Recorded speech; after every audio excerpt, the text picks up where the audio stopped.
আসসালামু আলাইকুম, সবাই কেমন আছেন? তো আম্মু অনেকদিন পরে পিঠা বানাইছে। এই পিঠাটা আমার আর আমার আব্বুর খুব ফেভারিট। পিঠাটা অসম্ভব মজা হয়েছে।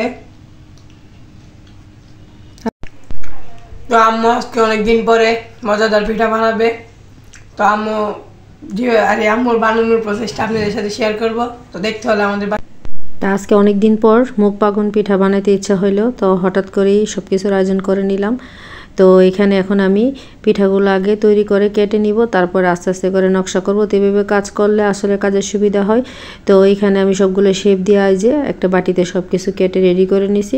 তো এখন আমি এক এক করে প্রতিটা পিঠার নকশা কাটবো। এরই পাশে আমি এক পাশে তেল দিয়ে দিছি গরম করতে, আরেক পাশে খেজুরের গুড় দিয়ে আমি শিরা করে নিছি। আর এই পিঠাটা কে কীভাবে খান, কে পছন্দ করেন অবশ্যই কমেন্ট করে জানাবেন। তো এটা অনেকভাবেই বানানো যায়। তো মুগ পাকনটাই আসলে সবচেয়ে বেশি মজা লাগে। আর এই যে দেখেন আমার প্রতিটা পিঠা কেটে আমি রেডি করে নিছি। তো এখন আমি আস্তে আস্তে করে ভাজবো। আর এই পিঠাগুলো আসলে খুবই মিডিয়াম আঁচে ভাজতে হয়, নয়তো পিঠার স্বাদ আসে না, পিঠা নষ্ট হয়ে যায়। তো এখানে আমি পিঠাগুলো ভেজে শিরায় দিয়ে দিতেছি। তো এভাবে এক এক করে আমি আজকে প্রতিটা পিঠা বানিয়ে নিছি। আর পিঠাগুলো আসলে খুবই মজা হয়েছে, আলহামদুলিল্লাহ যেমন ইচ্ছা হয়েছে। তো পিঠাগুলো তেমন হয়েছে। আর অবশ্যই কিন্তু সবাই কমেন্ট করবেন এই পিঠাগুলো কে কে পছন্দ করেন, কার পছন্দের পিঠা।